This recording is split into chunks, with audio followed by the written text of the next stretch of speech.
Welcome back to another episode of the North Star Takes podcast. I'm Bailey Policki. He's Jacob Liberta. We're a Minnesota sports podcast. So if you're a Minnesota sports fan or just a sports fan in general, please hit that subscribe button. And if you're a Minnesota Wild fan, give this video a like, as All-Star teams finally got announced tonight, and Kirill Kaprizov and Cam Talbot are the Minnesota Wild's All-Stars. And there's a slim chance that maybe a guy like Ryan Hartman could get in as well, because they have their last man in vote. So not really surprising to see Kaprizov in there. I'd say he's very much deserving of being in an all-star game. And it'll be kind of fun to see him. I mean, granted, all-star games aren't that great the way it is, but to just see him skating with all the other best players in the league, that should be entertaining for sure. And it was kind of a nice surprise to see Cam Talbot make it as well for that Central Division team. But I guess when you think about it, really, like Nashville's got that USO guy, and he's very good. Mm-hmm. But other than that, like, it's hard to think of like another really good goalie in that division. So it kind of makes sense that Cam Talbot gets the nod there. Yeah, true, because UC Saros, he's been pretty good, replacing Pecorine out there, obviously.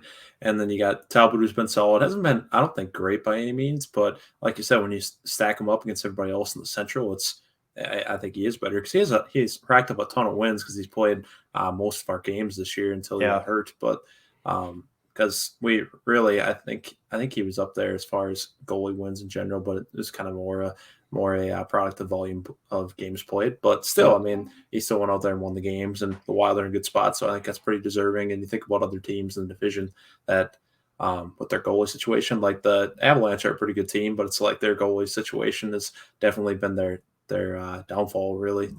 That's if there's any sort of holdback for them. And then you think about the other good teams in the division, nobody really jumps off the page. So it kind of makes sense. And then Kaprizov, very deserving, just because he's top point getter, and this guy is just a star. And obviously, as the name goes, the All-Star game, I think he should be in it every year. Yeah, absolutely. And I agree. And it's kind of nice that the Wild have a player that's got the potential of being a perennial all-star. And speaking of Kaprizov, he's finally going to be back in action. I guess he really only missed one game, so you can't complain after just taking a cheap shot in that Bruins game up against the boards. Kind of looked like it could have been a shoulder injury or a collarbone injury, but apparently it was minor enough for him to only miss that next game. Wild had basically a week off up until this game against the Ducks for him to rest. And basically after one practice, Dean Evason's like, yeah, I've seen enough. He's ready to go. So what are your thoughts on him coming back so quickly? And do you think they're rushing it a little bit, or do you trust that he's actually just going to be fine? I trust that he's going to be fine. I don't think they'd roll him out there even like less than 100%. Maybe he's probably a little bit less than 100%, but if he was seriously at risk of long-term injury, I think they'd probably take him off the ice and play it safe, just because he is our superstar, and we need him more for just the next couple of weeks or whatever it would be that we need him to make a substantial run towards the playoffs. So all hands on deck, especially when you got our top point getter on the team. So I expect him to be the same old Kirill, maybe a step slower, but not that much, I don't think. What do you think? Yeah, I wouldn't be surprised to see him just be a little more hesitant, especially along the boards, just because obviously you don't want to, injure that shoulder again. But if it's nothing serious, then yeah, I think he'll be fine, and he'll still be making all the razzle dazzle plays that we love to see, and hopefully putting this team on his back. It was looking like Eriksson Ek was going to be back for this game too, but he came down with COVID now, so he's going to be out for a little while. And it's just the Wild are in such a tough spot right now with the injuries to Brodin and Spurgeon, and Talbot's working his way back, and now Eriksson Ek lands on the COVID list after Greenway and Duhaime had been on that list. So you kind of have to worry a little bit if maybe the COVID bug will spread through the team. There was a rumor that apparently Kaprizov had a false positive earlier in the week, but now he's good. So there's all this weird stuff going on right now with the team, but hopefully they can just maintain the course. They got a tough Ducks team coming into town, which really, I mean, so the Ducks have played 6 more games than us, and they only have 1 more point. So I think they've cooled off a little bit here over the last couple of weeks, but they're still a good, young, and up-and-coming team, and definitely someone the Wild need to take seriously. Yeah, for sure. I think they're one of the top teams in the Pacific Division. I think they got a young core that they're building around, and that's really on the come up. So I think you definitely got to bring your best hockey to play the Ducks. And I mean, I kind of think back to the season opener, actually, when we played out in Anaheim and won that gritty game 2-1 because of a goal from Foligno with less than 10 seconds left. So obviously these guys can play and play hard. So I think it should be a great game, and if you got the time, definitely tune in and watch that, just because it's another good team. The Wild are playing, feels like we're playing a lot of them lately. But Yeah, I'm just kind of looking at the way the division's shaking out here. Obviously, the Wild they're tied for the least amount of games played in the division, which is crazy. They're actually tied with Colorado, but Colorado's got 3 more points. So Colorado's kind of having this resurgence we thought they were going to have. They're 8-1-1 in their last 10 games. Really just playing dominant hockey. Despite the shaky goaltending situation, they're just scoring a ton of goals. And Nashville's still sitting there at the top, which I'm still not a huge believer in them. But basically, the Wild are only 6 points back from the division lead with games in hand against Nashville and St. Louis. So I think they're going to be just fine. I know we keep saying this too, but like the teams behind them in the division have really fallen off. And then when you look at that Pacific division, I mean, nobody else is doing really anything. You got Vegas at 48 points, but they've also played 39 games. Like everyone in that Pacific division is really cooling off. So when it comes to like, God forbid if the Wild have to be a wild card again, I think they'd be in a really good position to at least get in the playoffs as a wild card. But top 2 in this division, I think, is definitely still the goal. Yes, for sure. I think it's very attainable. And like you said, with all the games in hand that we have, we should be able to catch up in Nashville and St. Louis. Obviously, I think Colorado's a different story since we're on an even playing field as far as games played, and they're you said 3 points up on us. So yeah, I think that one will be a little bit tougher, and I think they're only getting better as the season goes on. And they were the odds-on favorite coming into the season to win the cup, so like it's no surprise.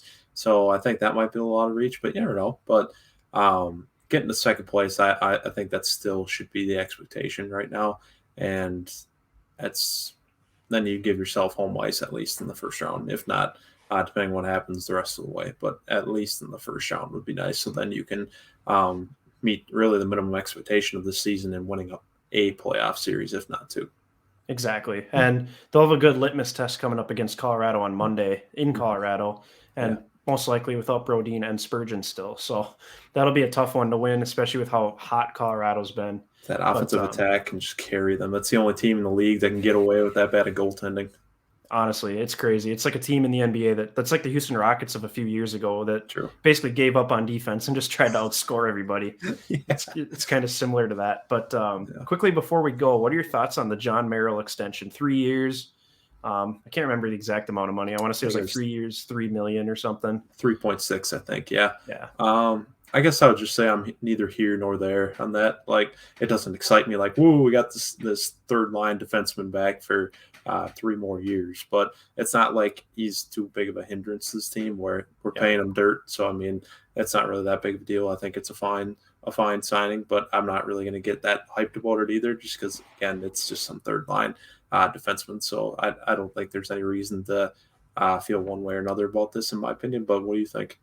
Yeah, it's not flashy by any means, but I think it's just Guerin basically locking up a depth defenseman for the next 3 years when we're going to be in cap hell due to the Parise and Suter contracts.